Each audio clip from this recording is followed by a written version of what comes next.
detective thrill me. Thanks for joining us. It's a listener request, Jared, of an old film that we've actually already done. 1986's Cobra. But what we're going to do this time is we're going to do the entire film, commentary-wise. And now this was requested by Ray. He also threw a couple of others at me. He threw out Tango and Cash. I was this close to go with Tango and Cash. I thought, what a fucking laugh that would be. But he also threw out Lock Up, which is not one that we haven't done. One of Sylvester's 80s sort of films. But I thought we did do that. No, we didn't. But I thought it might be too serious, Jared. No. Yeah. Sylvester in the 80s? Give us a fucking Yeah, I think it was. No. Or he thought it was serious. I don't know. But look, we'll get to this very soon. I cannot wait to discuss Cobra because if I remember correctly, highly amusing. Yeah. Since we last recorded, Jared, I've watched very little. I watched A Working Man, Statham. Mm-hmm. What do you think? It started all right, but gee, the midsection was fucking boring. As he kind of like set up the Russians and stuff. I was like, where's the ass kicking? Yeah. The end of it delivers. Is all ass kicking, which is perfect. But they also kind of lose sight of the girl that's been kidnapped. Like, they set up that we're after, like he decided to come out of retirement or whatever it was and find this girl who sort of he saw as family. But then we just lose her for like about 40 minutes. And I was just like, I'm not quite sure I get all this. He reconnects with his own daughter, and then I thought, okay, maybe they're going to kidnap that daughter as well. And then, none of that happened. No. When I saw the name Slyvester Stallone, screenwriting, producing, I thought, nah. And I was pretty right.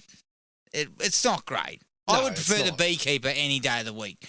Beekeeper was much better. The Beekeeper was tighter, but this was in the same vein. Yeah. Same sort of stuff. And don't get me wrong, I love the Stath. He knows what his lane is, and he delivers, always. But like The Rock, Jared, I wouldn't mind if he tried something different. Yeah. Like, I wouldn't. Like, I know he's not a great actor or anything. Yeah. But Statham, I could see him playing some more vulnerable sort of fucking heroes or something. No. He's got one gear. But it's worth it. Statham's got a single gear. Yeah, but he's a fucking fixie. Can he come down a little, like slightly in the gear? You've seen him trying to play a doctor in the Meg. Oh fuck! You've seen him here. I forgot. You've seen him here swinging a hammer, even though he seems to be one of the most highly decorated fucking. Military sort of, was it military? I can't remember. Yeah, he was in the military. He's at the very least decorated. Someone with a set of skills that could be put to better use than a construction site. Yeah, exactly. Like, yeah, no, I don't know. Look, put it this way. I don't care if he fucking flames out. I just want him to try something different. Yeah, anything. I don't care what it is. He's one of the few guys that I'm like, no, just keep doing what you're doing because it's entertaining enough. He never stretches. He does a little bit of something like Spy worked well for him. No, I thought he was all right in Spy. You're talking yourself into. I thought he was all right in Spy. He found the right. You're dazzled by the Stath. You like the bloke more. No, I do like him. I will say that. I think if Statham at least brings something to this movie, even though it's kind of shit. Just a little bit of the comedy, like what he was trying to do with The Rock, occasionally in the Fast and Furious series. Yeah. That's about the only other gear that he's. Yeah, I've seen him in. It's not a 10-speed. No, it's not at all. It's a high and a low. Yeah, that's right. It's a mountain bike. But you know what? I'm with you. Yes, at the minimum, he does know where his lane is. Yeah, and he tends to he makes entertaining films. I saw that one in the cinema. Oh, Christ! And I came out of it thinking, okay, that was all right. I didn't mind the evening sitting there watching that one. Yeah. So, yeah.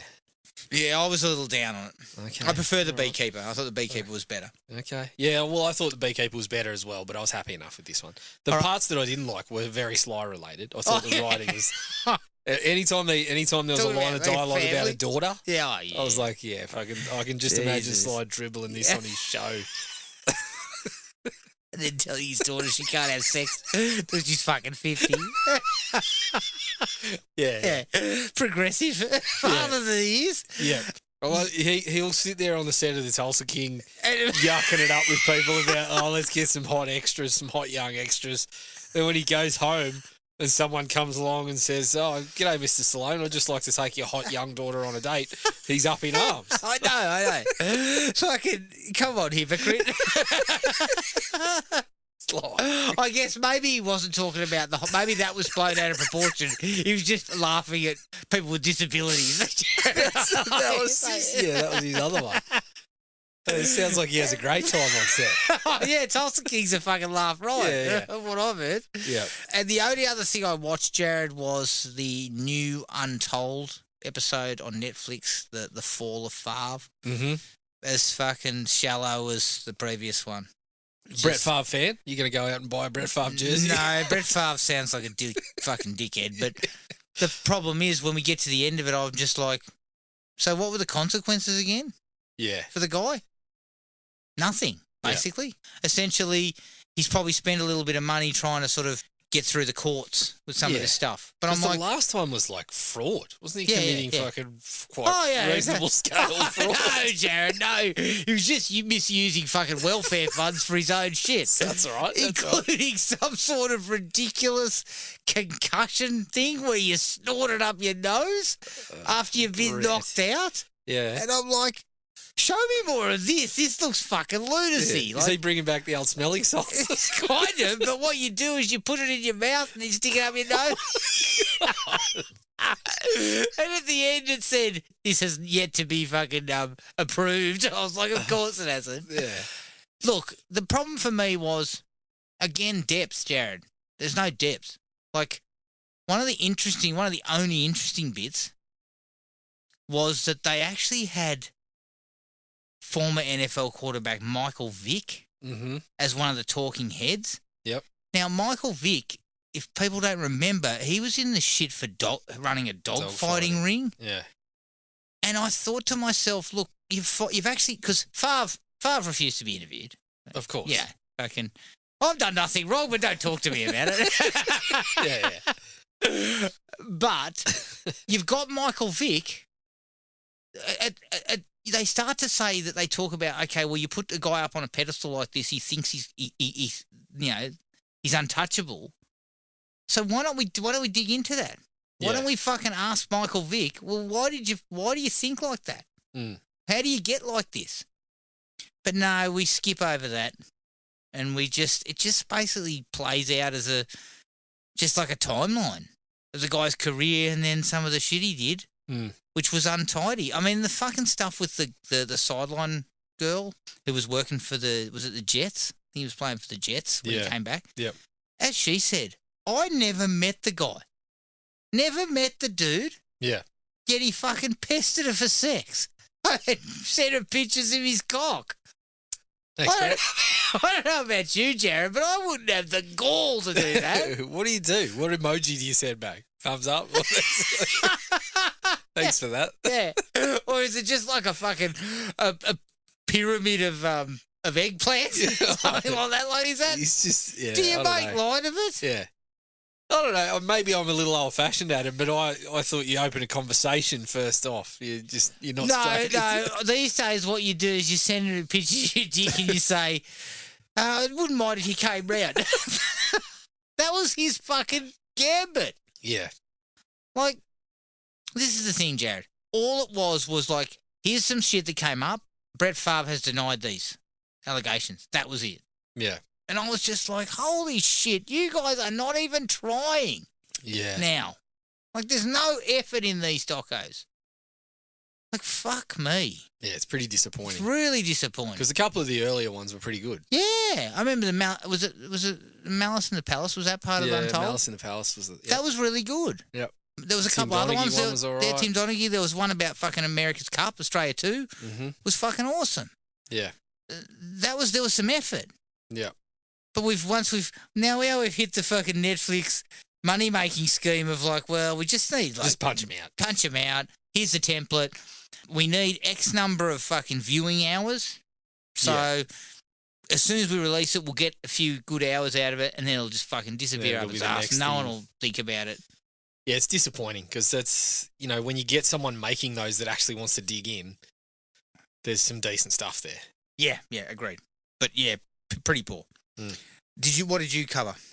I have pretty much just been sticking to the Godzilla films. The Godzilla films, okay. Yes. I mentioned previously that the Heisei era was available now, which was unusual. It hadn't been available for a while.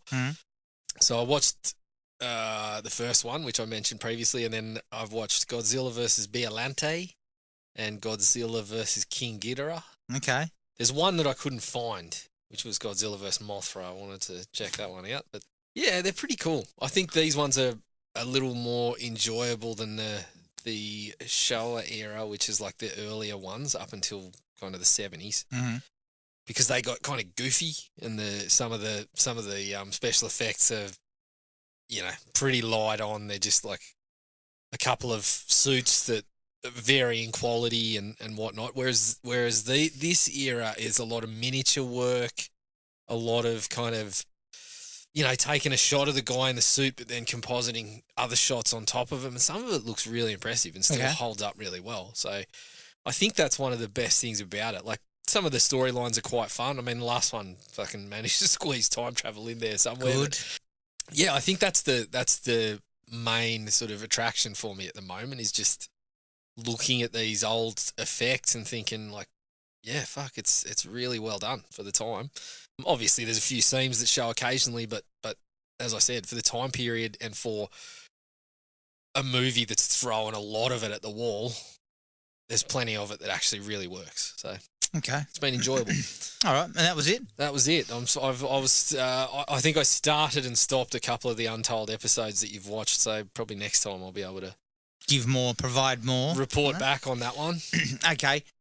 One quick thing before we get on, because we've done this for the past couple of weeks, but we had a quick up or down. There was the trailer released for the TV show It, Welcome to Derry. Short, didn't show a lot, but I got the coming of age feel, and I got a feel for similar to the It movies. I think I'll stick with Up at this stage. Yeah.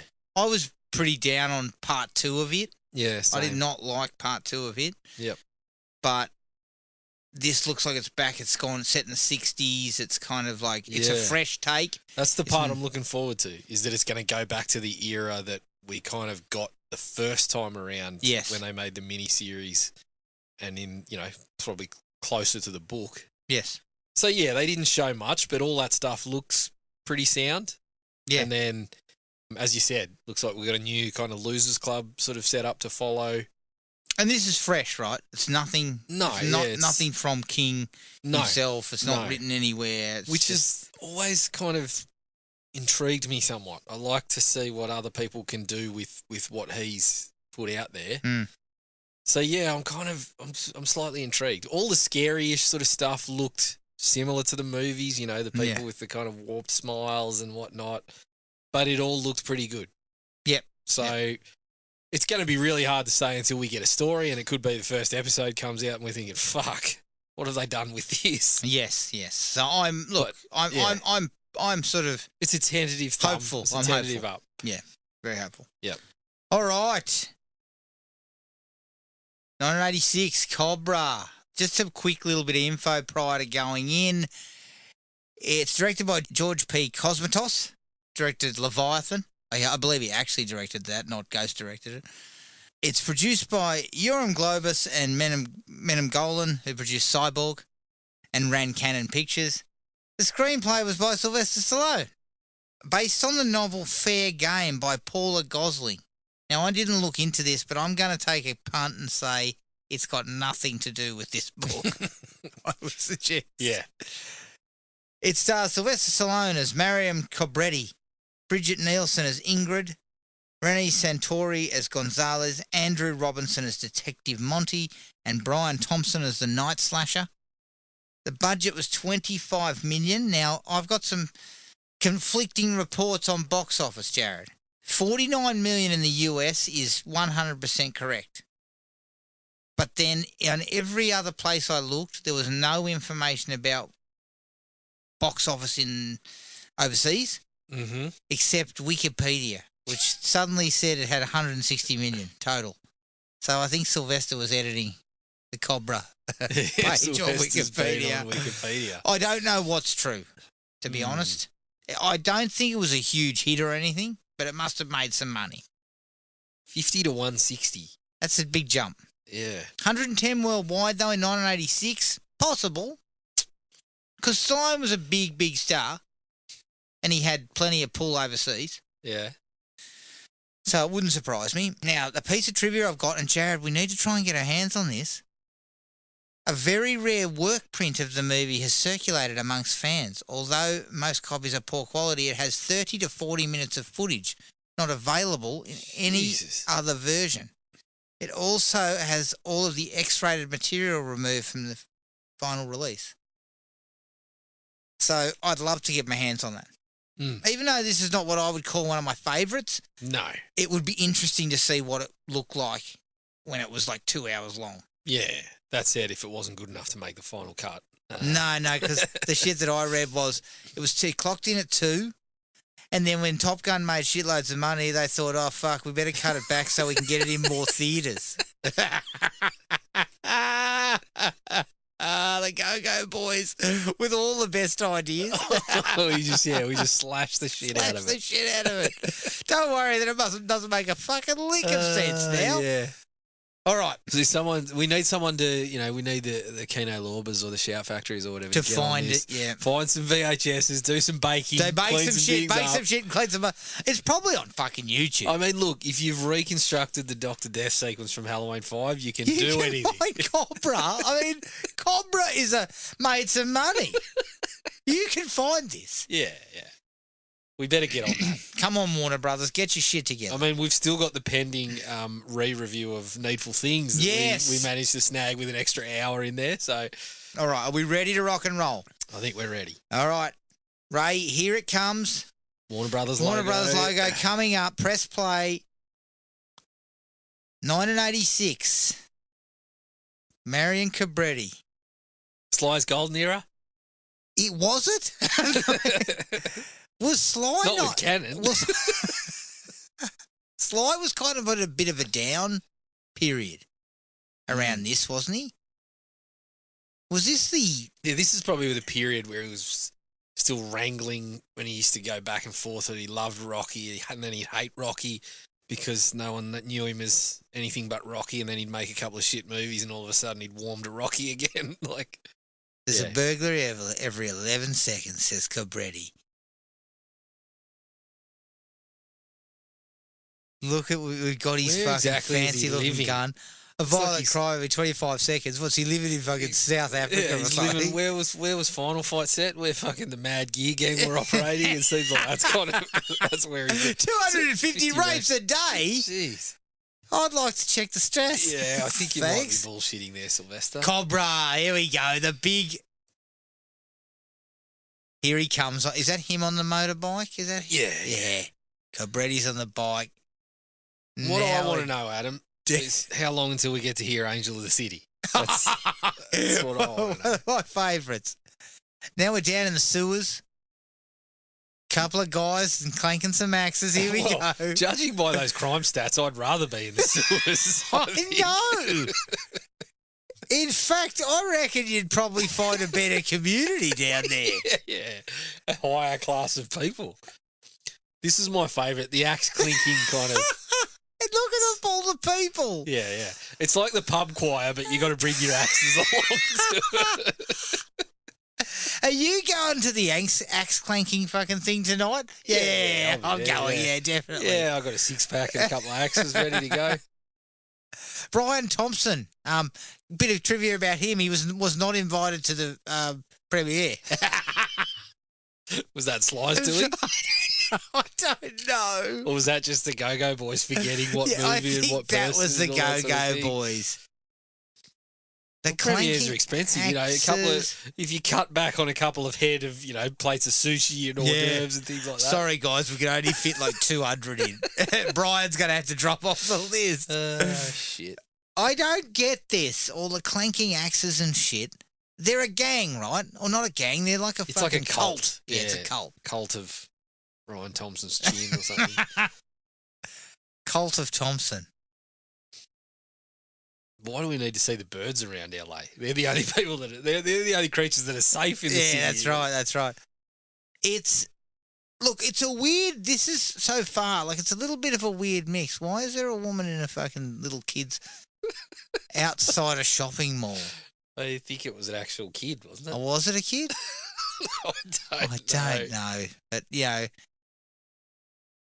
So we're outside a shopping mall. Bloke parks in a handicapped spot. Well, that tracks. Well, this is just Tulsa. This is just footage from Tulsa King, as far as I can tell. Yeah, Sylvester's laughing over in the wings. Exactly. You know, what a way to explain to us what an asshole this guy is. Well, now that he's in, you know, Trump's little Hollywood crew, him and Donald are laughing at these things. Yeah, that's right. So old mate comes in.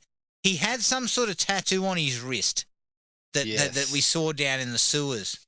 So I was wrong. That was not Sylvester on the bike. It was this arsehole.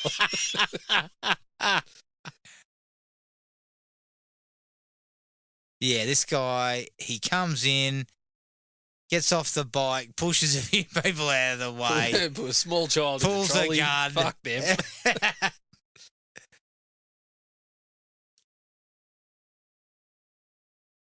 Looks like he's just in an absolute daze. Yeah. Probably just, you know, a hard night of clanking and he's... Oh, yeah. Well, it's a late night usually when you're clanking axes down in the sewer. It's usually fairly late. So he pulls has he got a gun or has he got... Whoa, fuck. Yeah. Shotgun, starts shooting people. Oh! It's random. Jesus, dude. So he just starts shooting everyone he can see.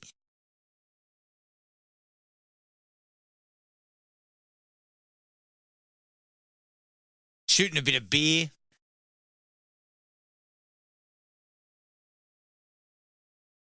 Blowing up a trolley. Up comes...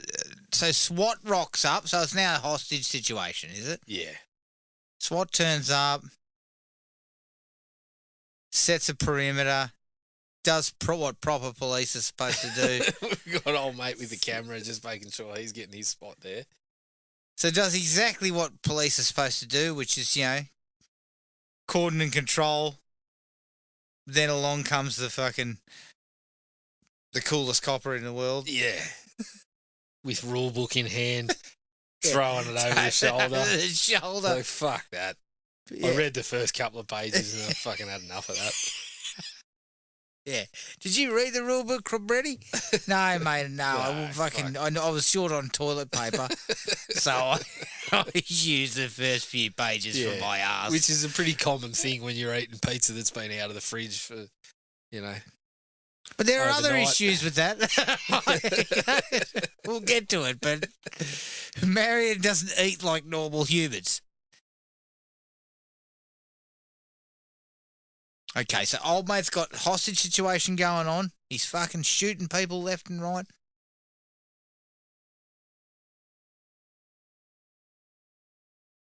Andy Robinson's got and Art LaFleur. Art LaFleur as well. He's sitting there going, fuck, Jack Death was a far better partner than this arsehole. Yeah. Far easier to manage. I worked with a bloke called Death. I could fucking handle Cobreti anytime you want. Yeah. Oh, dude. Getting a bit of a slow-mo, and the guy tries to make a run for it.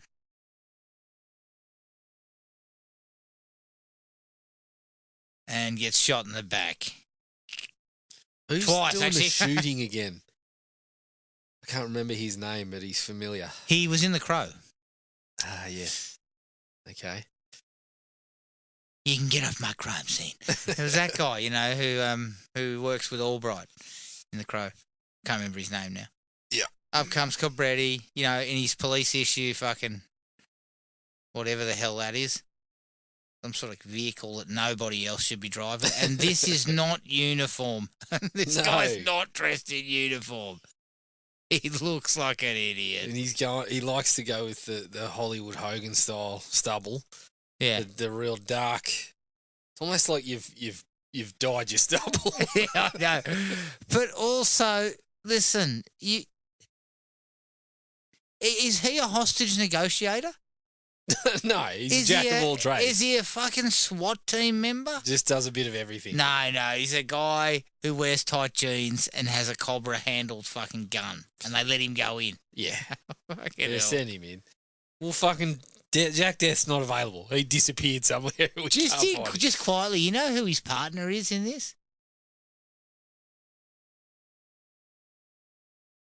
We just saw him a second ago.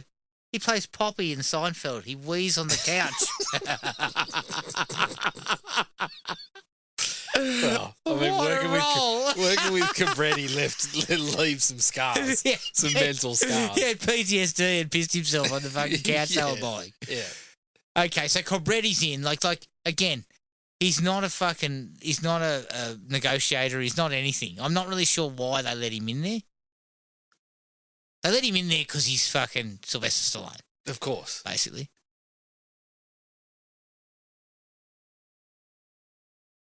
Now, another piece of trivia that everyone talks about is that this was Stallone's version of Beverly Hills Cop. Oh, God.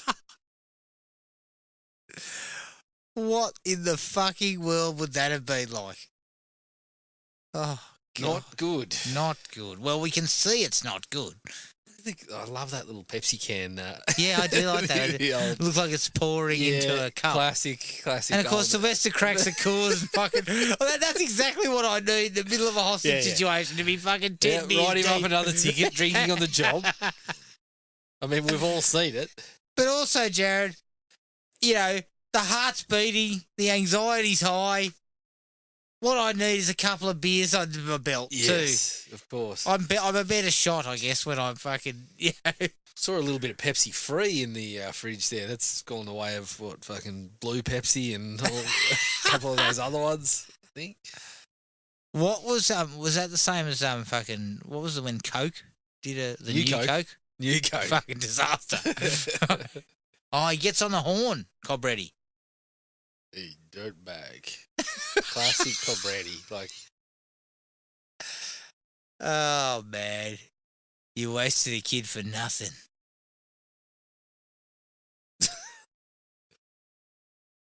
Yeah. I mean, Sylvester's taken the time to write that shit. And that's the best he's coming up with, is it? What I like about this is you've got this fucking guy who's absolutely off his fucking nana. This guy's off his chops, and he's got hostages, and you're getting on the over the PA and taunting him. It doesn't sound like the best way to do things. Well, that's what last time I checked in on hostage negotiating, that was probably the first. Well, that's hostage negotiation step. 101. Yeah, you barge into the situation, you taunt, and you see what happens. Yeah, you barge in, you don't have any skills, you just come into it.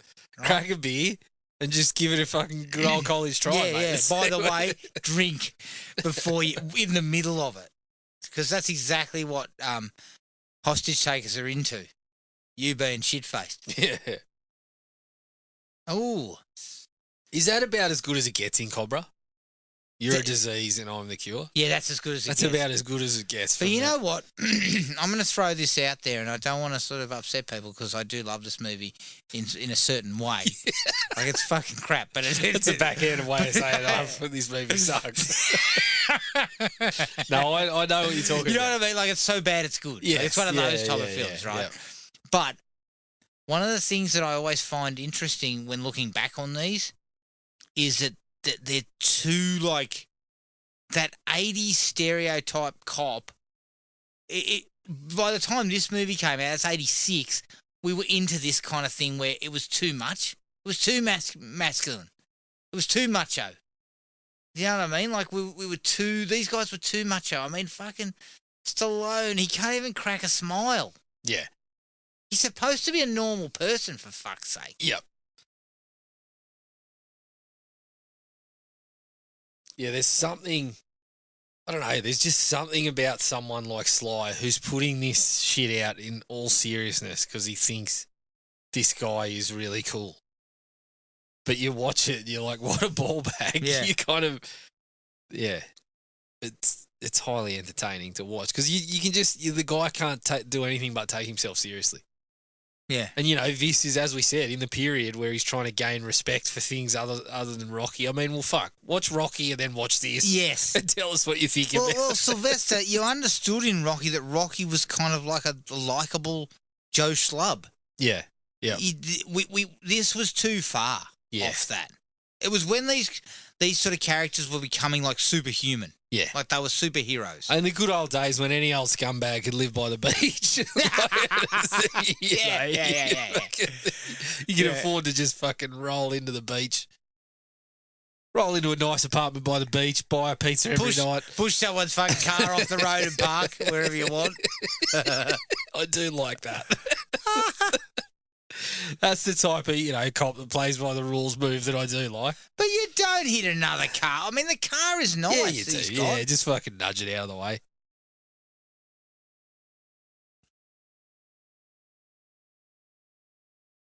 Yeah, Sly. So yeah, this was the thing. Sly was kind of like, this is what I mean. See that? Me. Fucking, come on, Sylvester. That's just... Clean up your act. What are you doing? I'll tear your shirt off. What the fuck? Yeah, so that's what I mean.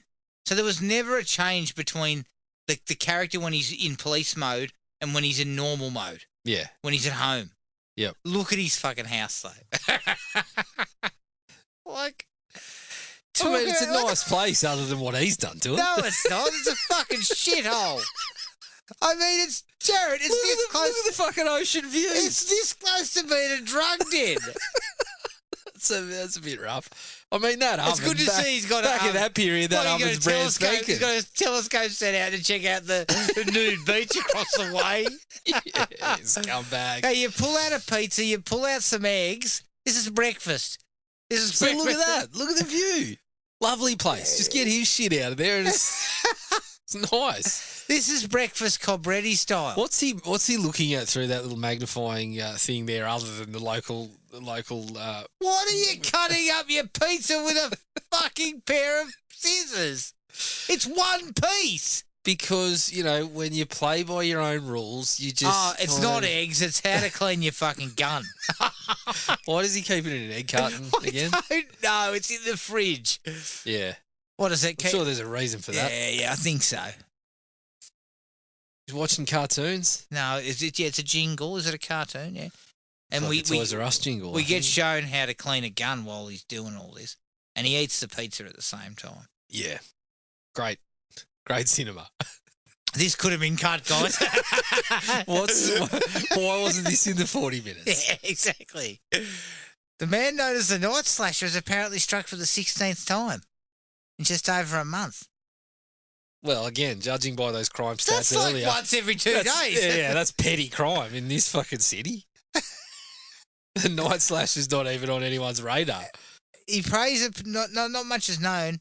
His victims include businessmen, Asian immigrants, the elderly, and in one case, a sexually assaulted child. Jesus, fellas, like just to pull it back just a little bit. He's killed 16 people, full stop. Let's not go into who. We got no concept of who might be behind this. No mention of the fucking many people that have been caught with a pair of axes around town and whether there's any connection between What are you doing with those axes? Nothing. I've just been chopping down trees earlier on tonight. Yeah, I'm a lumberjack by day. Times are tough, so I've just knocked over a couple of bags. You're in a suit. Well, I'm doing things differently. Yeah. Oh, here we go. Is this Tomo? Yeah, fuck oath, it's Tomo. Yes. You Look at the chin, of course it is. You know what? He, even with the stocking on his face, he's easily... Yeah, exactly. It's definitely that guy. There's only one bloke with a mug like that. Yeah. Yeah, I'm picking him out of a lineup. He's no also got fucking a fairly problem. large head overall as well. Yeah. As I said to you, I've never understood putting a stocking over your fucking head. I mean, I can pick you out, mate. It's not really working, mate. No, it's not working. So they're attacking this woman in the car park. I mean, obviously it's a car park that nobody frequents. Yeah, she didn't just walk out of somewhere there. Like, I do like the knife that he has. It's kind of funky. there's no question it's the same weapon. Well, fuck, yeah, it's a pretty distinct bit of gear. Sylvester's got no interest in what's going on. He's just fucking picking up shit over there and... Hey, look, this is not your specialty. Well, what is his specialty? This has never been established. Yeah, is he... He seems like he's a jack of all trades, but master of nothing.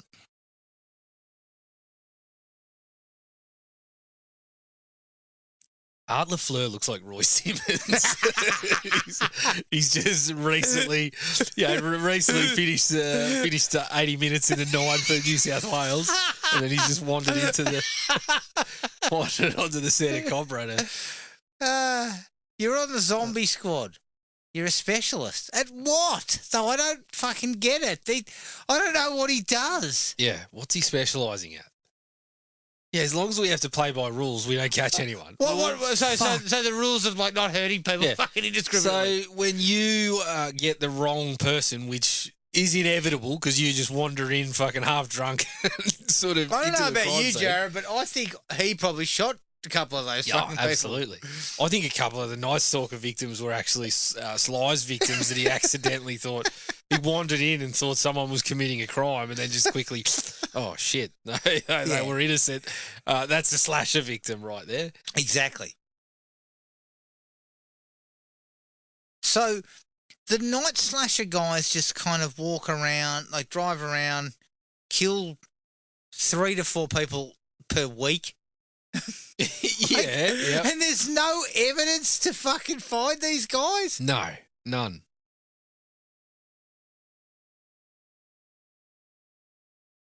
Don't stop. Honestly.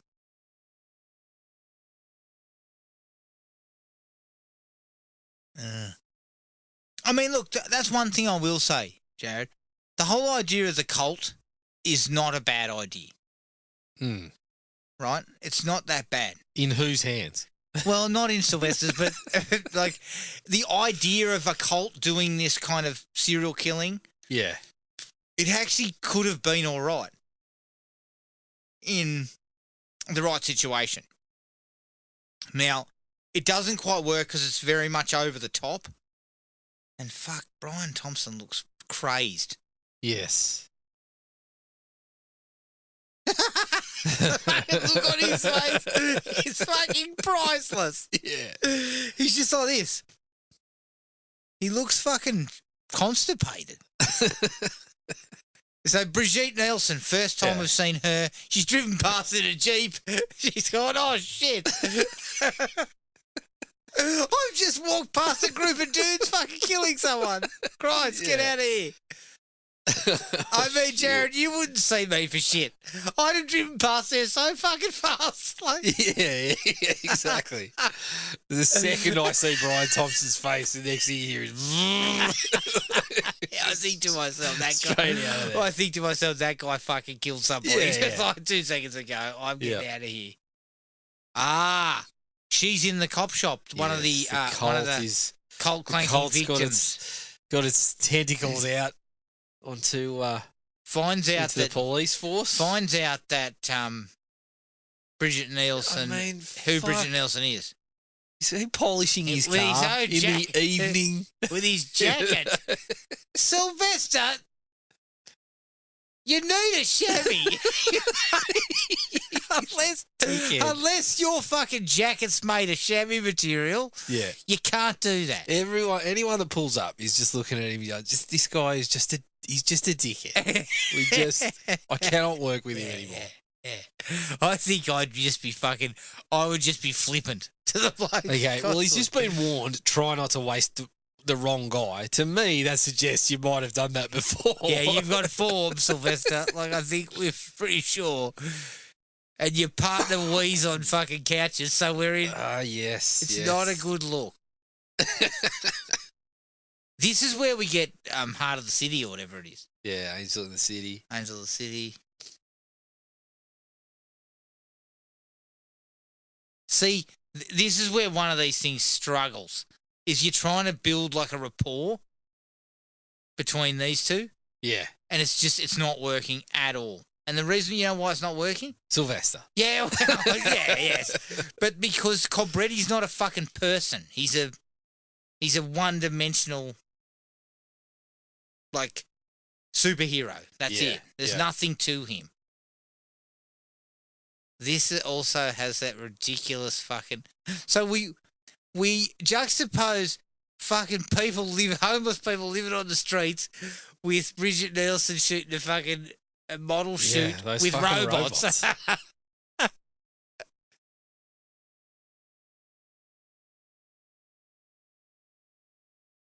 Oh yeah. This is the is this the sort of the key single from this album? I think this had a soundtrack album. You're leading with this. It was 86, you know, if you didn't have a soundtrack album you weren't making a movie, basically. What is happening at this modelling shoot? Don't get the robots. This is the weirdest group of sort of like, it's the weirdest montage I've ever seen. Yeah. Sylvester and his partner walking around, rousting up fucking homeless people. Walking around, finding nothing. Finding absolutely nothing. Juxtaposed with guys clanking axes and wearing bloody stockings over their head. Yeah. And Bridget Nielsen dancing with a robot. With robots. And switching wigs. The montage should finish with Sylvester in the fucking boss's office going, what the fuck do I pay you for? Like, what am I getting out of this? Yeah. So hang on, you were out there all night and you got nothing. Yeah. You've kicked down every door in the red light district and I've got nothing here. Imagine robing the cross, looking for information.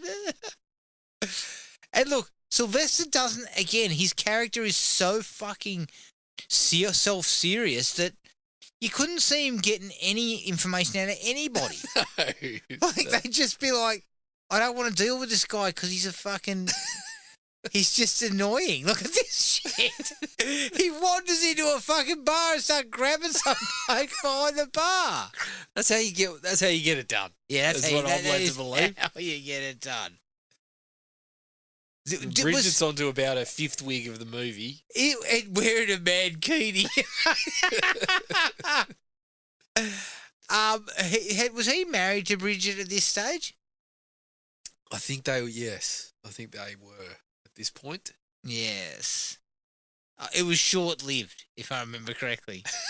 This sequence here where you just see a heap of robots against a white background is canon fucking pictures to the absolute max. Yeah. Or was that Sly? We know Sly liked robots in Rocky too. Like, that's right. Sly thought he was on the cutting edge. That's right, I forgot. There's Thompson looking identical to when he had the stocking on his head. Yeah. Yeah, the guy I like the way he looks around and there's nobody watching, but he slowly produces that very identifiable blade. Here we go. One of my favourite lines in fucking action film history. Bridget comes out of the modelling shoot with the photographer.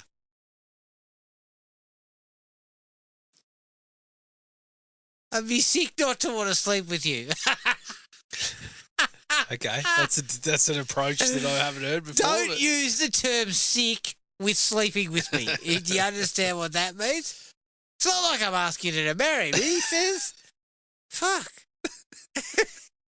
You know? I mean, if you've dropped that line, there's probably a 99% chance you're a sex pest.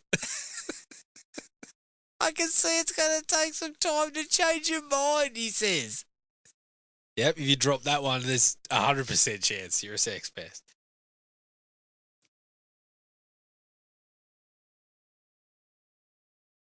Keys are jinkling. You do need me. Oh, he's going to get his head cut off. No, he didn't. He missed him. Oh, now they've got the axe. That's why you got 2 axes. You missed the first time. Give it another go.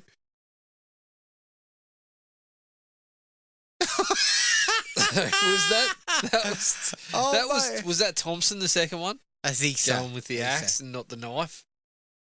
Because there's no method. Yeah, there's no method to the madness. There's no pattern here. As far as I can tell, there's a pretty similar pattern to all the killings we've seen. Yeah, it all looks pretty fucking similar. I mean, I probably don't even really need forensics to work out that this same... What the fuck? What are you doing? You step back into the elevator, you ballback. What the fuck? Honestly, some thinking. Holy shit. Just try to get out of the way of the fast-moving vehicle. Just try. You know what? I could just see someone who was attacked by Tomo with that shit on his head going, yeah, that's definitely him. And they're like, but did you say he had a stocking on his head? Yeah, but he looks exactly the same. Yeah, I don't understand stockings. I Very little. What kind of dickhead was fucking robbing banks and shit with that? Yeah, it's not hiding his stronger features. I understand a balaclava, right? A full balaclava. Yeah. I don't understand pulling a fucking stocking over my face and then expecting, you know what? Nobody's going to guess it's me. No, that's right. Especially in this situation. Yeah, I'm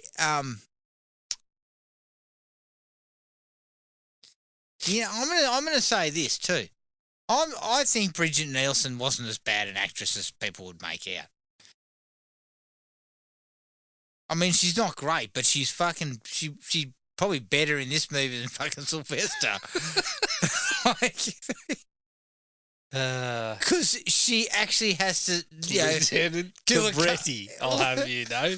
Lieutenant Cobreti. Fuck off. Cobreti's lucky to be, Senior Connie.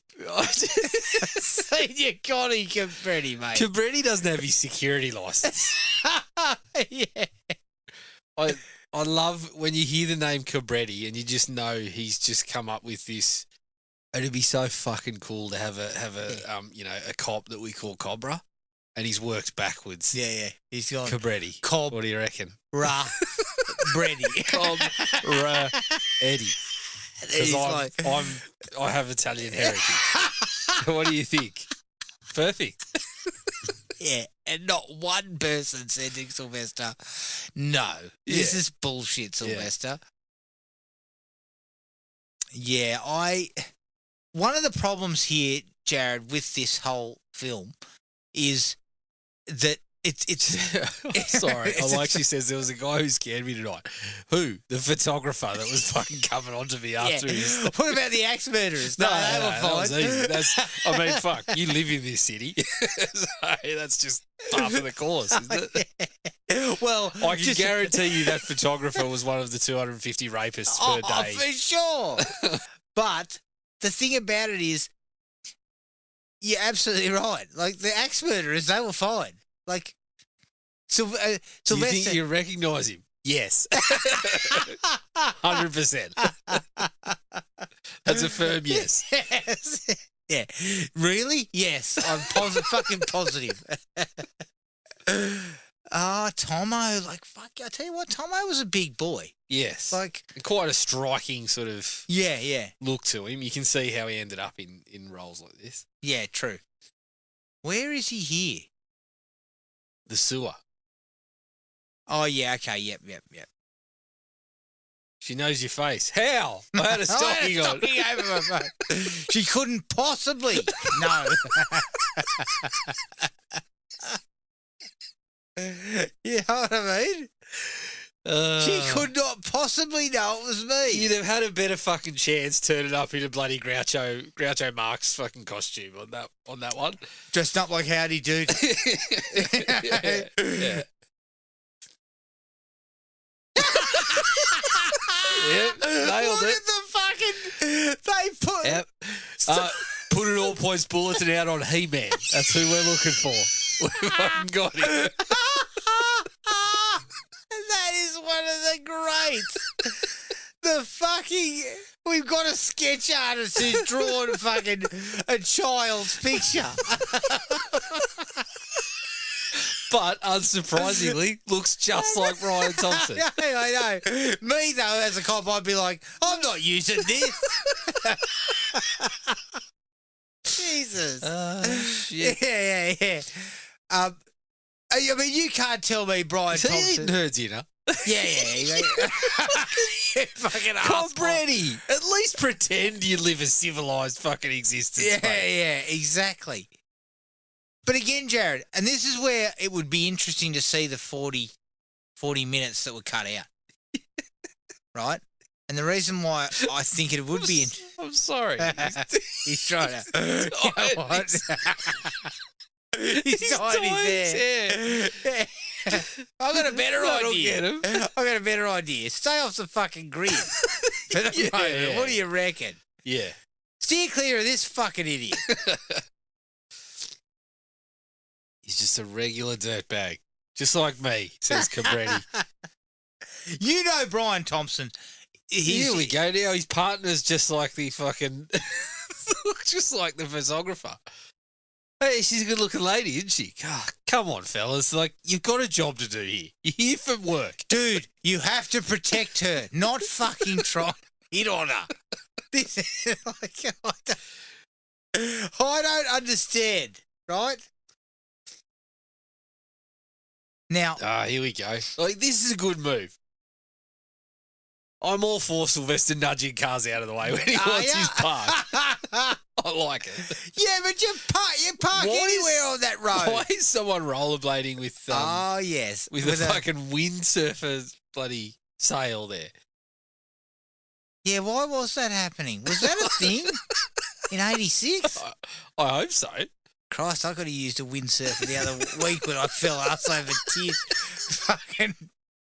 No, my knee's got a fucking sack of fluid on it. That'll serve you right for being the only bloke still attempting to rollerblade in the year 2025, Adam. Yeah.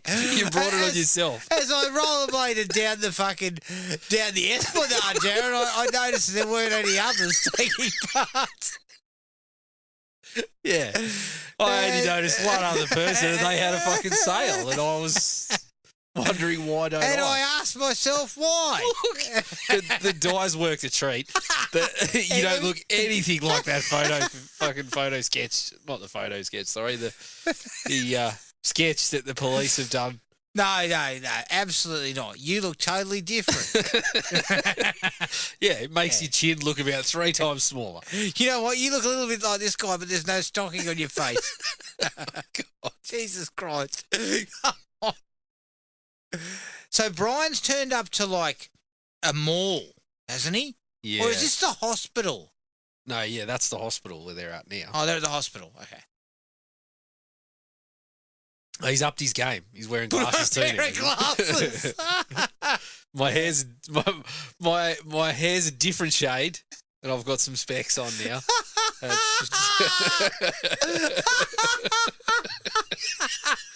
His disguise as a janitor is the worst fucking disguise ever. If he took that other bloke's costume too, the other guy was a foot shorter. Yeah. And we've already established Brian was cut. Brian's fucking riding high. Like, his crotch is like fucking... His nutsack has never been so badly squashed in his life. I don't like this. This shit is so stupid. See, again, what does that 40 minutes have? Some more character stuff with Cobreti. Like, do we get to know Cobreti, Jared? No. You've seen Cannon films, Adam. The answer's no. I think there's more robots. I think it's 40 minutes of... Yeah, well, one of the robots becomes his partner in the 40 minutes extra.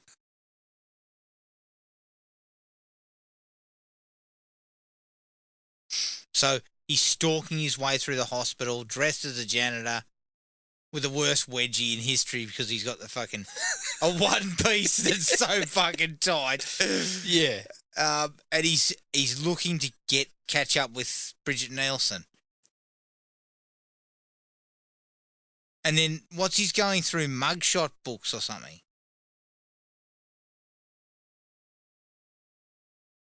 Oh no. Stallone attacked his apartment. Yeah, here we go. It's the fucking stocking head cult again. Slyvester is kicking ass and taking names. Some of this is all right. This is what we pay Slyvester for. Yeah. Like in 86. Don't we? This is where Slyvester makes his money. This is what Cannon overpaid Slyvester for in 86. Holy shit. That guy's fallen a fucking fair way. That's gold. Okay, is this the lady? No. I thought it might have been the lady cult member. Once again, why is there nobody on the ward? I don't know about you, Jared, but have you been to a hospital? It's like Haddonfield, mate. after 7 o'clock, I don't know everyone about goes. you. When I had a colonoscopy and gastroscopy at the same time, so when the cameras touched, Just in a the good middle old time. of me. Yeah, just a good old time. Yeah, exactly. I'd like to have seen the footage on that. There was dead set 25 people in the fucking operating room. Yeah. The hospitals are just 24/7. They're buzzing. They're Constantly. constant activity. Not quiet. So yeah, finding a spare moment. I can tell you after my last hospital trip, trying to get a fucking wink of sleep, and I can tell you it didn't happen. Yeah, I know. Everyone's farting and gurgling. The funniest thing was I was hooked up to a heart monitor, and the only time I did get to sleep, my heart dropped under a certain rate, so the thing next to me just went. It started fucking waking me up, and I'm like, Jesus Christ! If it's not people next to me fighting with each other, it's a fucking heart monitor going off. Oh, Thompson. Yeah. See, Crafty. yeah, crafty. I'm hiding underneath the bed. I'm no longer dressed like the janitor because the jig is up on that. It would be interesting to see how sort of violent this was too. This is actually rated R, but it's not really an R-rated movie, is it? In terms of the amount of violence and gore and stuff in it.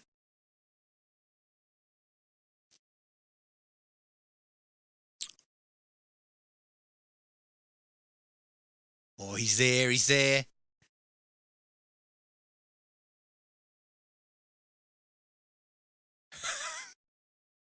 Bridget was in the toilet.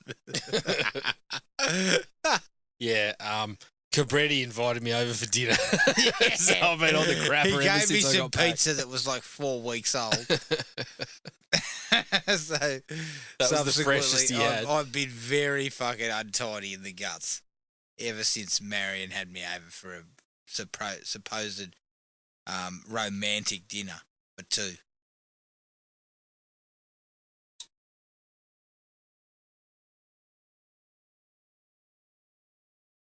So Thompson's attacked her in the hospital. She's stuck in the toilet. Cobreti's on his way. Now we've got... Oh, no, that's not an axe. He's got his That's his knife. His specialty knife. Look at Slyvester fucking charging. Slyvester, take your fucking coat off. It's just getting in the way. At this point. Why is the toilet blocked? One door at the toilet end is blocked by a number of fucking machines that sort of keep people alive. Thompson's a thinker. He's planned this out. I don't think he's a thinker because his mug's on every fucking He's wanted a cult poster. leader. He's got On every wanted poster in fucking America. Yeah, but it doesn't look like him anymore. Look at the number of people. There's fucking 50 people now in the hospital. God. Oh, that's right. There's a fire alarm. Okay.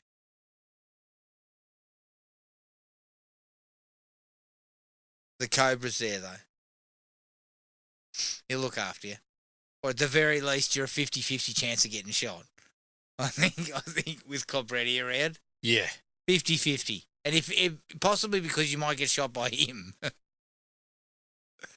Well, everyone in here is in danger once Cobreti arrives on the scene. They're leaving the hospital in an orderly fashion at the moment, but once he comes in, guns blazing, fucking blasting everyone away. Let's put it this way: fucking, we go up to DEFCON 4. Like when Cobreti enters a room, everyone goes, fuck. Look at Royce Simmons there going, look, I gave you a fucking perfect pill. All you had to do was crash over the line. You fucking dropped the thing. Like, Jesus. Yeah. Cobreti lived. Yeah. What sort of a name's Cobreti? That's the other thing he's saying too. And no, I'm not going to fucking call you Cobra. You can't give yourself a nickname. Yeah.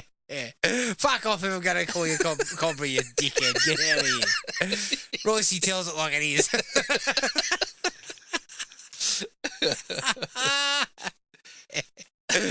The Cobra. Yeah, look, the Cobra needed to ditch the jacket, but I guess that's what he fucking rubs down his car with. Yeah, that's right. Sorry, I forgot about that. I just noticed how nice his car looked, how polished it looked. There's this whole thing that, and I believe we laughed about it last time we watched it. There's this whole thing where there's this back and forth between him and his partner about fucking eating poorly. Did they say her name's Officer Stork? Yeah. Officer Stork. This is Officer Stork, and this is Officer Slash. And there's nothing remotely suspicious about either of them. Yeah, they are totally above board. Yeah. Yeah, so you think Cobreti's diet is not... No, but he keeps putting shit on the other bloke and saying, oh, eat some prunes. Yeah, that's right. Like That's right. Yeah, look, I mean, yeah, okay, you want to eat some prunes, I get that. You probably need a little bit of prune in your diet, but you don't need all of it. See, I thought it was him. I thought there was going to be a double cross. And the fucking Andrew Robinson was going to turn into the bloke in Hellraiser. Yeah. So but his name wasn't like, his name wasn't Police Chief Slasher or something like that. So that was never on the cards. Something clever like that. Yeah. But if his name had been Police Chief Axe or something like that. Like,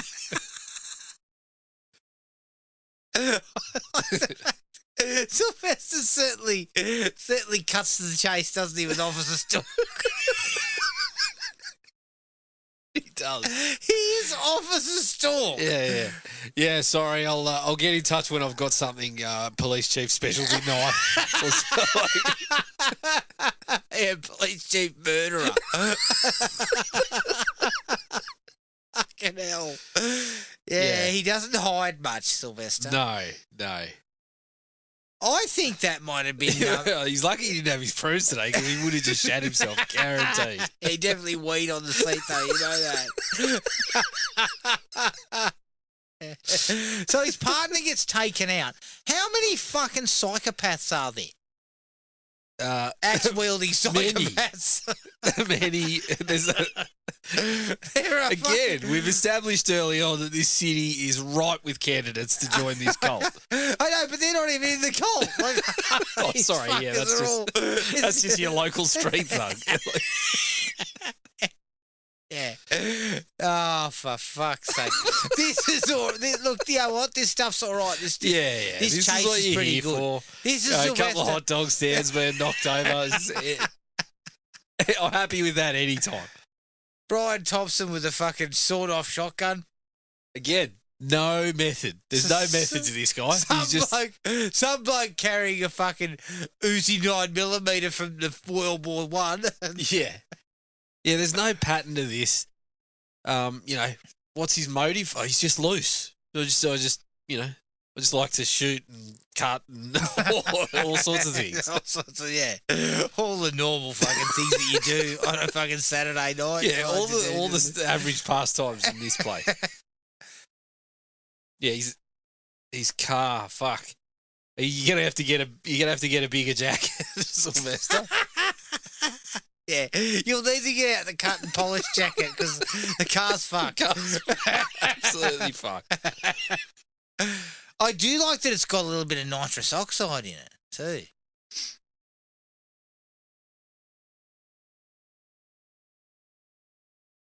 Yeah, this is where the film comes alive a touch. Yeah, it lifts a little bit. It's a nice car chase. There's a lot of shit getting done. You know, there's a lot of guns being fired. It's all practical. You know, it's all the old school, which I have nothing but the greatest respect for because, you know, they were the days when stuntmen's lives were fucking... Yes, very much in danger. Yeah, depending on who you worked for. Yeah, it depends on who you work for. Make sure you I think George P. give your wife and Cosmatos kids a kiss before you go to work. George P. Cosmatos was another one of these people who was... Just be careful around him, all right? Well, we know Sly's feelings on anyone that was in that kind of level of role on the movie. It's basically just fucking disposable. We can kill him. Just get another one. And if we don't kill him, we just laugh at his disabilities. Yeah, if he loses a leg, that's just more comedy to Sly.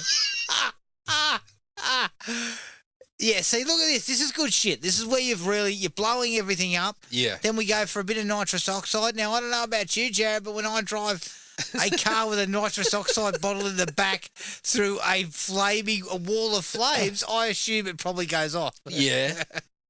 Not only that, but I flick the NOS and I fucking lose control of the car in a second. I flick it and I'm in the front yard. Yeah. Shit. Who let me fucking have this thing again? That was a stupid idea. I thought it just jacked everything up like 10%. I didn't realise it went fucking off the rails. I don't know where I am. Yeah. You know? Yeah, no one said they gave me the NOS, but nobody took me the fucking drifting lessons or anything like that. I've got no idea. And why can't he keep up with this fucking idiot? He's got nitrous oxide.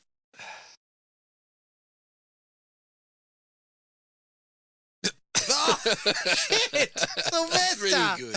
That's a pretty good stunt. But yeah. Yeah, the car does a flip. I mean, that car's fucked now. Yeah. Absolutely fucked. I love the fact that Brian Thompson has... He's actually... Has he already washed the dye out of the hair? I don't know. But he actually looks like a normal human in that sequence.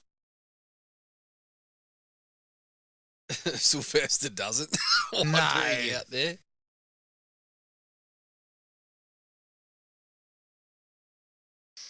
I mean, Cobreti, again, it's just like, I know that what they're trying to do, they're trying to show that Cobreti's injured, but he doesn't even look fucking injured.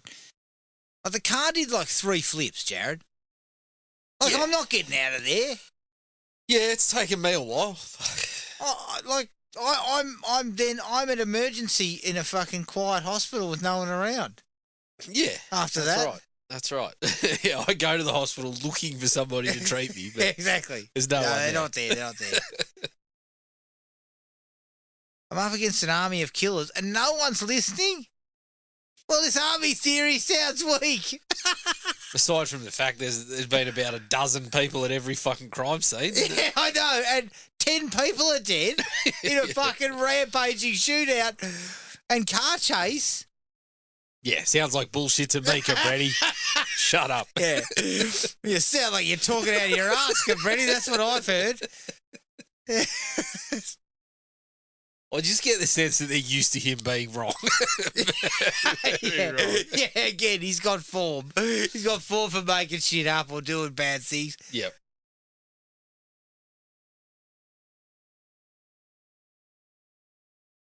And this is the thing. There's no shades to Cobreti. which is disappointing because Sylvester kind of lost the understanding of what made Rocky so interesting. Yeah, And what Rocky, made the first Rambo. made the first Rambo so interesting was Yeah. you had flawed characters and people who were not invincible. But then when Rambo sort of shifted in Rambo 2, Sly took on this persona of like undefeatable fucking Superman. Yeah. And it to me it didn't sit very well with what his persona kind of was with Rocky. Yeah, the only flaw in this one, other than his diet, the only flaw for Cobreti, other than his diet, seems to be that it's taking him a little longer to crack this one. But he's gonna crack it eventually. It's taken him this long to crack what could only be described as the fucking simplest group of murderers ever. Yeah. Like, I mean, you stumble across these dickheads, like, don't you?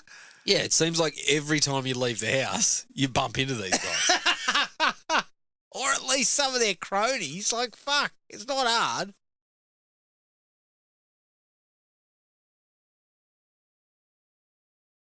And I think also these villains were kind of like, the 80s villains were really kind of like, they were thuggish. Like they weren't smart. They were just like Brian Thompson. Yes, in this type of thing. Yes, in this type of thing. But what I'm saying is Thompson has no discernible personality.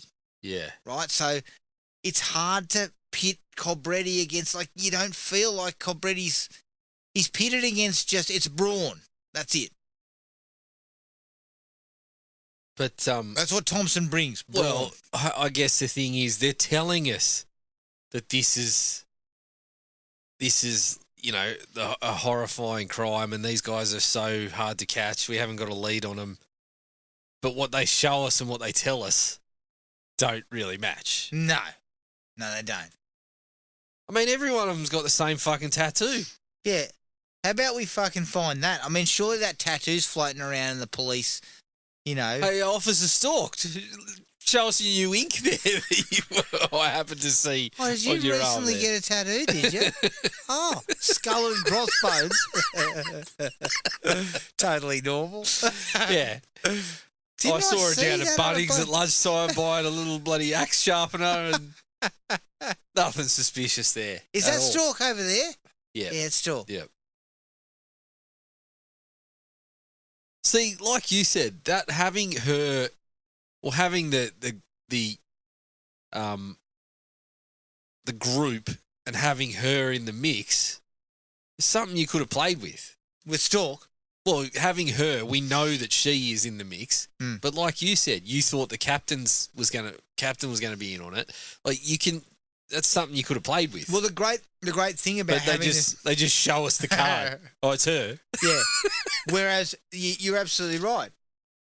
Having the idea of this group of kind of like cult-like killers, and Thompson's the head of the snake, but it meant you could play with exactly that. Yeah. Andrew, it's not Andrew Thompson, it's Andrew Robinson. Robinson could have been it. Robbo, noted fucking lunatic in other movies. Exactly. Fucking hell. A couple of them. Is he not the lunatic in Deadly Pursuit as well? Can't remember. No. He was in Dirty... he's part of the group. He's Dirty Harry. He's in Dirty Harry.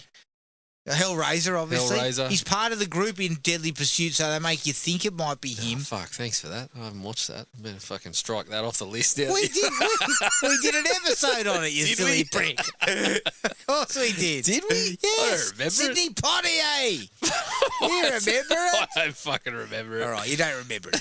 But Robinson's in that group, and I think they use him because he's a villain type. Yeah. He's one of these villain types. But it would have been nice to have that, a little twist. Yeah, and you probably blow that when you put everyone in a stocking, but we can tell who they all are. Oh, that's Andrew Robinson. Why is he in a stocking? Here we go. What the fuck's going on here? More of this needed. Where are we?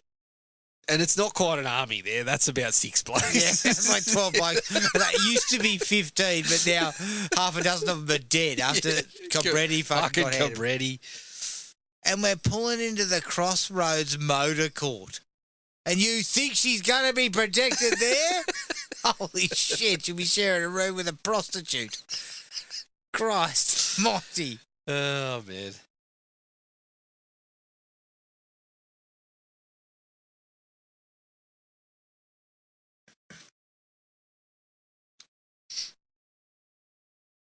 It's just an interesting time for Slyvester. It was an interesting time for him.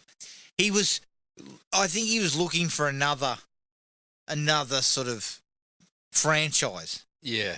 Cobra, I think even Tango and Cash. He was sort of looking for some way to have like sequels. You know what? I think I vaguely do remember Deadly Pursuit now. Yeah, you do. Very vaguely. Tom Berenger. Yeah. So you're putting it out, you're saying Nielsen better performance than Stallone in this one. Yes. You're not far wrong. No, Nielsen, I'm telling you right now, she's not that bad an actress. She's a very striking looking woman. And she's quite tall, I believe. Slyvester was quite short. Yeah, she was quite a bit so she taller kind of towered over him. Her performance is much better than his. Well, fuck, look, what's he giving us? Not much. Nothing. He's just fucking grunted his way through it. Sorry, Slyvester. I mean, Slyvester has done some great performances, Jared. Yeah. Like, this is, you know what this is? This is Sylvester's The Rock. Excuse me. It's Sylvester's The Rock phase. Yeah. Where he had his hand in everything. He couldn't just let things happen. He had to be writing and producing and all this shit. Mm-hmm. And he couldn't stop and actually think, well, a character like Marion Cobreti doesn't fucking exist. A person like this doesn't exist in reality. Yeah. So, like The Rock, he kind of kept getting kind of caught up in making movies where he was just playing himself, or kind of like a hyped up version of himself. And this is probably the buying the hype, believing his own hype. Yeah. He was the man. And the problem is Sylvester went on with this for fucking 10 years until Copland. Yeah. Someone said, Sylvester, come on, mate. Just fucking do something else.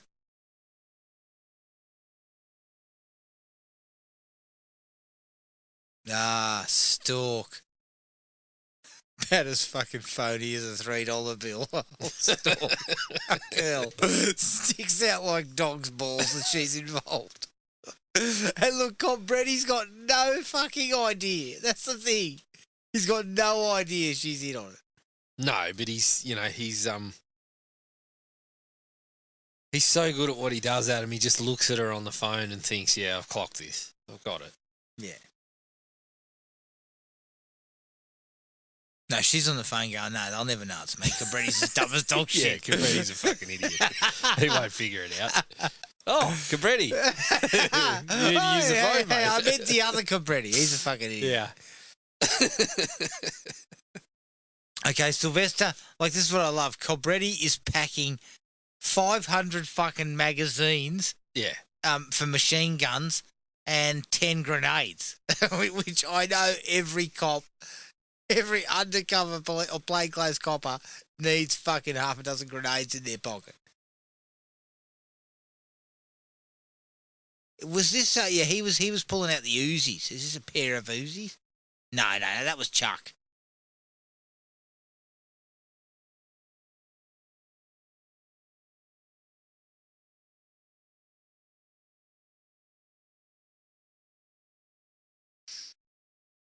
All right, he's preparing for war, and Thompson's full crew are coming, ready to rock and roll. Yeah.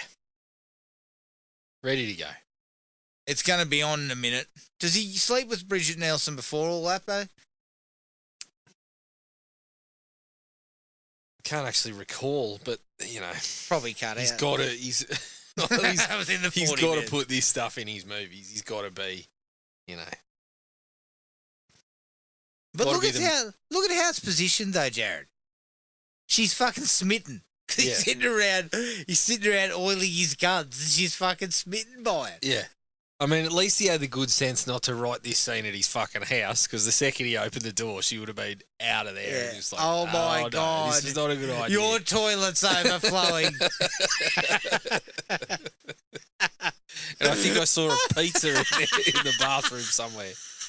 Looked like it was recently eaten. Yeah. He goes, I'll make us breakfast. And he pulls out a fucking pizza box. Yeah, she would have run fucking screaming from his place. Of course. That's why you take him. But you know take him what? into the shady, whatever it is, motel. You know what though, Jared? When the whips are cracking and, you know, he's in protector mode, even though he stinks like a fucking homeless person, she's into it. Of course. I love a man who can, you know, buff the car with his jacket. What other character traits has he got? I don't know. I haven't seen any. Look, is he a nice guy? I don't know, but he buffs No. cars with his own fucking jacket. And when I watch him oiling up his guns, I get excited. Yeah, I haven't seen his voice go, you know, outside of one tone. Whenever he's spoken to me, he's never showed excitement. Yeah, he's yeah. never showed. It's like, Yeah. He did mention something, prudes. So I guess that's a character trait. yeah, I like a guy who's regular. And after following him into the shady fucking Oaks toilet, I don't like a guy who's regular. I wish he was bunged up a little bit while we were staying in the same room. Yeah. I wish he'd eaten a few more of those bloody pizzas that were laying around his house. I think he's got a case of the trots. 'Cause I'm pretty sure it was fucking not solid. It was not. It was not. Okay, so we didn't actually. We don't see him sleep with her. We just sort of they make out briefly. Was that in the X-rated material that you said was cut out? I don't know. I suggest some of that shit would have been cut out. Probably for the best. Yeah, like it would have slowed things down. Look, one thing I will say, it's fast paced. Well, yeah, it gets through what it needs to get through. That's that's what happened when you watch Top Gun. And then you decide, yeah, we're going to Shit, we need to put it in fucking 500 million cinemas. we're going to chop the guts out of this so it's quick. What the fuck kind of thinking was that? We Honestly. better. Did you read the Canon guide chapter on this? No. Is there a... There must be. Volume 2. Are you sure? That goes to 86, doesn't it? I Doesn't think Volume 2 go to like 85 to 87? I think so, but is this actually a Cannon film? Well, I thought you said it was. No, but it's a Golden Globus. It's but Golden but Globus. it's obviously had Warner Brothers. Yeah, I'm I just think it's wondering- still a Canon film. Although we didn't see the Canon logo anyway. No, he didn't. Oh, he's taking off the jacket. Car doesn't need to be buffed. And look, I don't know about you, but when I wear a pair of sunglasses, I can't see fucking shit. So I don't know how I'm going to shoot any cunt with my sunnies on. I love that Sylvester supposedly, or was given some ideas about Beverly Hills Cop, and he said, pass, but I've got this. It's better. Well, it wasn't a pass, was it? It was initially a yes. I'll take Beverly Hills Cop, but how about I give you this? Yeah, how about I turn it into this? And people said, no. Well, you could only imagine, Jared, that Jerry Bruckheimer must have gone, fuck me. What's this? Yeah. Jesus Christ. Get Eddie Murphy fucking right now. Yeah. I don't want Sylvester. Look, Sylvester, I love you, but this is shit. Yeah, we're not having it. This is not what Beverly Hills Cop. And again, Beverly Hills Cop is actually Beverly Hills Cop because of Eddie Murphy. Yeah, of course. Right. And So I know it went in a slightly different direction because of Murphy and his skills. yeah, they changed some things to go towards the Eddie Murphy direction, so it was never going to be like. But from my understanding, it was originally meant to be like action comedy. Yes. And Sylvester thought, "Pah, comedy." I can't do that. I mean, who'd want to do that? Yeah. That's what Sylvester God, says. yeah, like that's not going to make any money. And so Sylvester went down this route, which, fuck me, what a route to go down. Because this feels very sort of standard, would you say? It's a little bit outside of standard. No, but it's kind of your standard action film. Yeah. Like in terms of the action stuff is just, it's very sort of... Yeah, it's...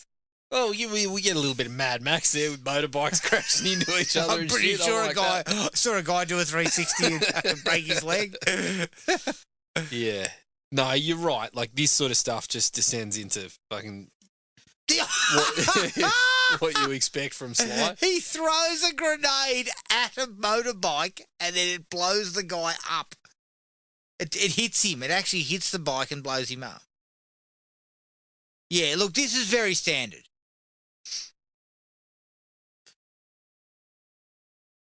I'm also sort of, the axe clinking has sort of fallen into the background and we've turned into the bloody Hells Angels or something. They look like the Wild Hogs to me. Yeah. They're looking pretty fucking... A fairly well-armed Wild Hogs. Yeah, I know. Outfit. But, they're looking pretty inept. Yes. Oh, fuck, that guy has that. to... Oh, take that. Yeah, And there then we go.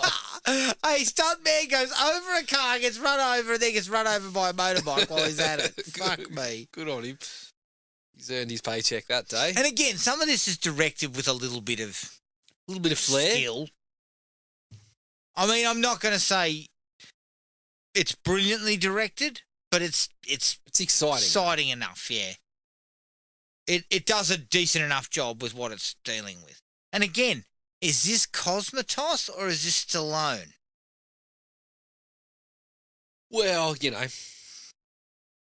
we've always been led to believe that Stallone was pulling the strings, but be interesting to dig into that a little more. And they would also then lead me to believe it was Stallone who didn't invite Brian Thompson to the to the premiere. I'm not paying for that. It's 150 I think what happened was Brian Thompson's invitation actually ended up at Mattel. They thought, for some reason, He-Man's got an invite to the Cobra fucking... the Cobra premiere for some reason. Oh, okay, we can probably swing that. Now, we're in an orchard. We're in a fucking Natural orchard. endpoint. Here's Stork. If only he'd done her in by like throwing a bag of oranges at her. Yeah. Stork is on, and then so, excuse me. So we go from a orchard into what? What is this? I don't know. Is it a juice factory? A juice factory? I don't fucking know. Bottling plant? A fucking... God only knows where this is. I mean, it's cool. I like the location in terms of like from an action standpoint because you got a lot of barrels on fire. I don't know why. But you got to give me some idea of what it is. Orange juice doesn't burn like that. Yeah. Last time I checked, you didn't fucking unless you're using the fire in the barrels for heat. It's not a fucking flaming mode. What the fuck's happening? Yeah, I don't know. Is it a smelting plant? I don't know. It's a fucking smelting plant next to an orchard. I know those two things usually go together, Jared. I mean, look at these hands, Adam. They've never seen the inside of a plant. I've never seen it. Neither of these. I'm going to be serious. I don't like... I mean, I'm more likely to get a case of RSI from fucking typing. My version of being handy around the house is how much does it cost? Yeah. My hand goes to my wallet and says, what's this going to fucking sting me this time? Yeah. I bitch and moan about it, but I never once have said, I'll give that shit a go. Yeah, I'll sort that out. And then, you know, as soon as you finish the job, you just hear this boom, and fucking door falls off or something. No, and then the hand goes to the wall. I don't even get finished. It's just fucking half done. You know, you remove the tap fixture in your bathroom, and then fucking, 2 days later, it's still sitting there, fucking all fucked up. Yeah. You kind of walk into the bathroom, and you're like, who's going to fix this? Yeah, exactly. Who left this here? Wasn't me. Fuck me. Okay, so the smelting plant, and now he's turning fucking fires on left and right. Do you often grow oranges near the smelting plant? Is there something? Does it do something to the soil? I don't think so. In fact, I would assume the kind of shit that's billowing out of the smokestacks of the fucking smelting plant are probably rotting the fruit nearby. It's the fucking citrus equivalent of tobacco, isn't it? Like, yeah, exactly. Yeah. Oh, shit. Oh, man. I mean, again, as I come back to, the location works, right? It works. It feels right. It works for the Terminator. Yeah. I don't know if it works for the Cobra. Well, essentially, Brian Thompson's the Terminator. Yeah. Well, at this point he is, isn't he? Yeah. No, it works for the Cobra.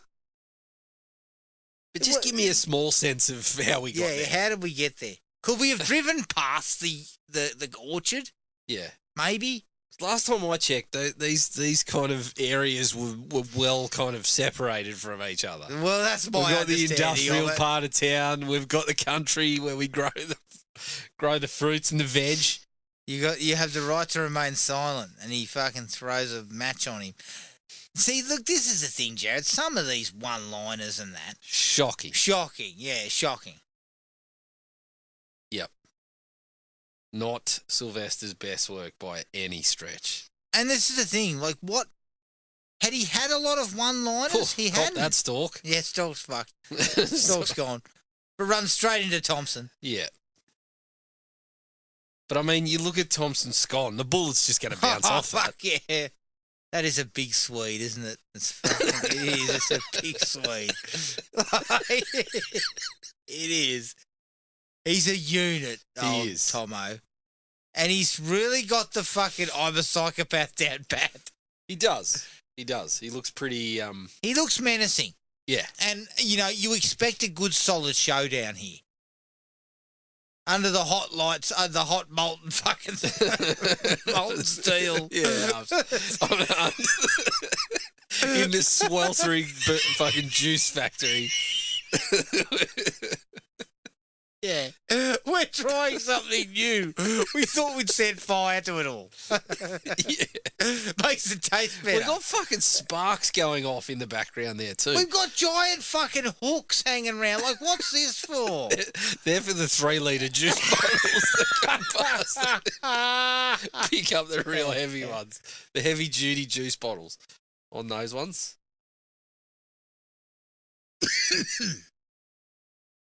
Excuse me. Tomo's voice is very...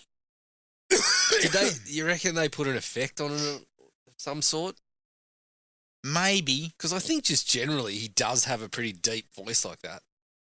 I remember him turning up in like Buffy or something like that. And still had the same kind of delivery. Yeah, he does. So here we go. He's going into his fucking... He's screed about the cult, and it makes not a lick of sense because we've never seen them do anything bar get together, clink some axes, and then they're out on the prowl. Like, yeah. I mean, surely there's coffee and cake. Surely there's some coffee and cake. So you go gangsters for a few minutes, then you go over and have some cake. It's time for the AGM. We're just thinking about a little bit of feedback on how we run minutes things from around last here. meeting, they've been endorsed, seconded. Clink your axe if you second it. Axe to agree. Clink your axe once to agree. Clink, yep. You know what, though? You know what? his manifesto is total shit. Yeah. because that's what most manifestos are. Jared. Well, this is where the canon comes the into it, ramblings right? of an idiot. This is where the canon comes into it. They're working fucking backwards. They see the look of this guy. They say, let's blow a factory up. Excellent. How do we get here? Fuck, I don't know. We'll put a couple of pages worth of effort into that. An orchard. How do you get from the orchard to the smelting plant? Oh, they're next to each other. Like, yeah. Are they? It's like they've worked it in the wrong order. Okay, Is this Sly's fault? Yeah. This is Sly's. He did a lot of the writing of it, obviously. So Yeah. No, this is all Sly. I blame him completely. He takes full credit for this one.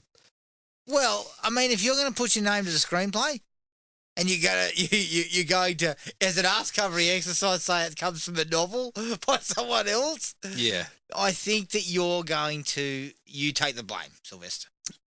Yep. What I'd like Agreed. to know is what Sylvester thinks of this movie. You know what I want from Sylvester? I want like an episode of his show where he just talks about his whole career. Right? Yeah. Where he just goes through all his movies and he gives us a little bit of information, whatever he's got, trivia and shit. Well, you know what that should have been, genuinely what he thinks. That should have been his doco. Yeah, his doco wasn't it long enough to talk about that? His doco was bullshit. Like, it was fucked. Yeah. I mean, they did try to kind of cover off on his relationship with his father, which was fairly complex. You know, which was kind of interesting. But yeah, I just want to hear what Sylvester thinks of this. Does he look back on this and think it's kind of shit, or does he go, you know what, this was ahead of its time? Some of my best work, probably. That's what Sylvester probably thinks. No, I don't think so. I think he looks at this as being like, you know what, this is how I paid the bills. This is what, this sort of shit was what was making me popular. So, he probably doesn't really have any hard feelings about it. He just probably thinks it's pretty average. Mm. The problem is, Sylvester had a pretty bad habit around this time of, like, being one of, I like that. I like sticking him on the big. Yeah. And then sort of sending him into the smelting plant. And where he burns up. I like that.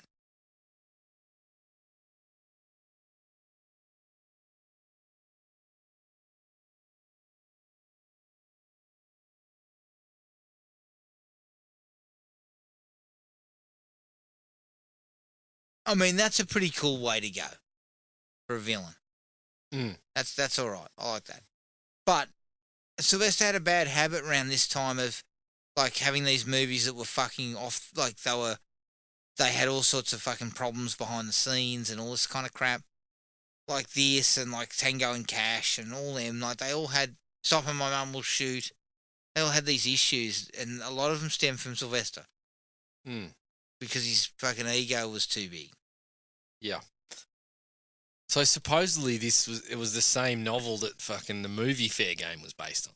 Is that the one with Cindy true? Crawford? Yeah. William Baldwin? Doesn't seem like a I lot don't of remember them similarity. being ever that similar. Although I'm not going to lie, I think I saw a Fair Game, the actual movie, one time, and it was crap.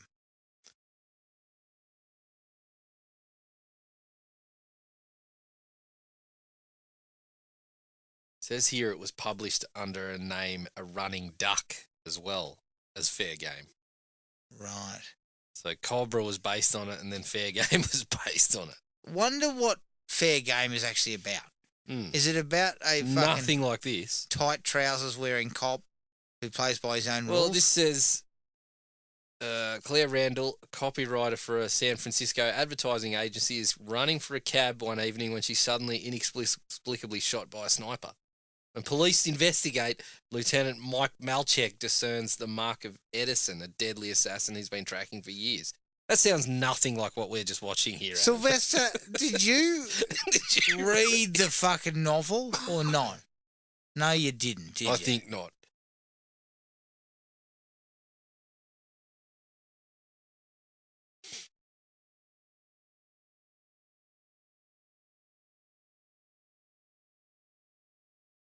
I still think he's in on it. Yeah, I think he is.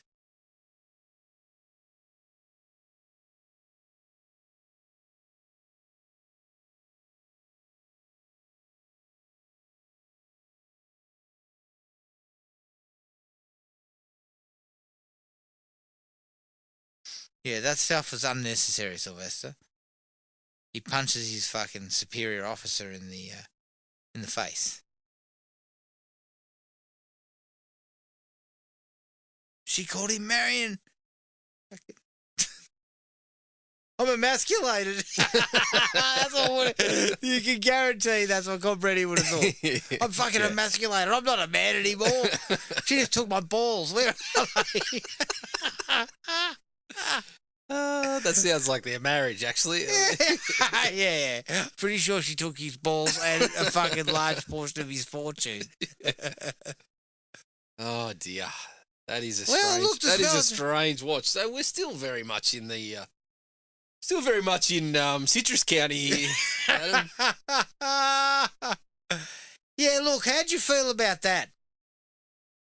It's because we just hit the end. This is the credits are rolling. It's as weird. Cobreti. We've been suggested that we might want to watch Ricochet again. I would say that's probably a no, but bullshit. Yeah, it's weird. Anything to watch Johnny Lithgow going off like a fucking lunatic. After Johnny Lithgow's antics, I can see why they might have recommended it because they're very similarly very strange, very weird movies. How do you feel about that? It's weird. Like it's enjoyable because it's just fucking crazy. There's barely anything about the movie makes much sense. No, it makes fuck all sense. It's not a good Sylvester performance. No, it's not acted off the screen by Nielsen. Yes, Leslie Nielsen.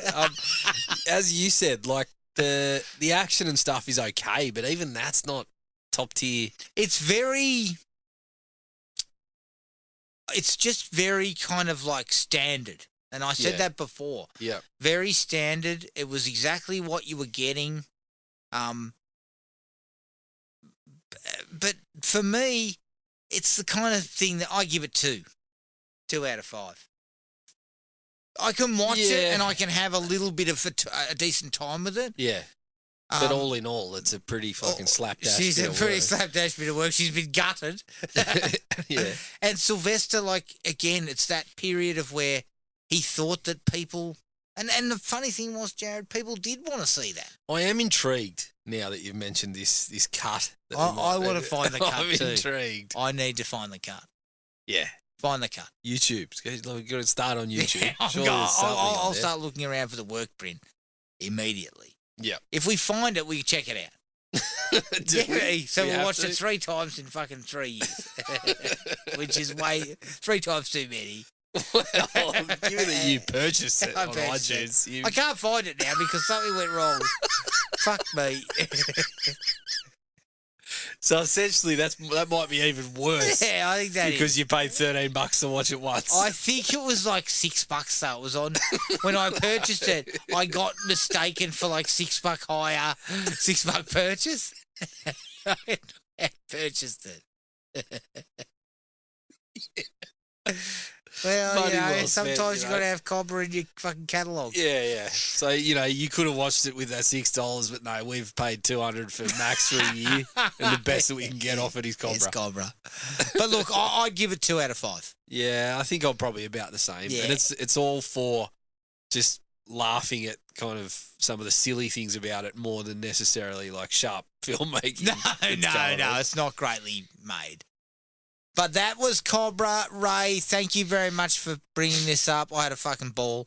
It's good. It's really good to watch again. And, I think we can possibly state, I think it's fair to say that somewhere down the track there will be a Tango and Cash.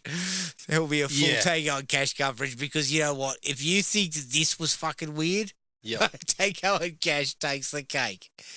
But look, keep an ear out for what we're doing and keep an eye out on our Facebook page to see what we're covering as our next film.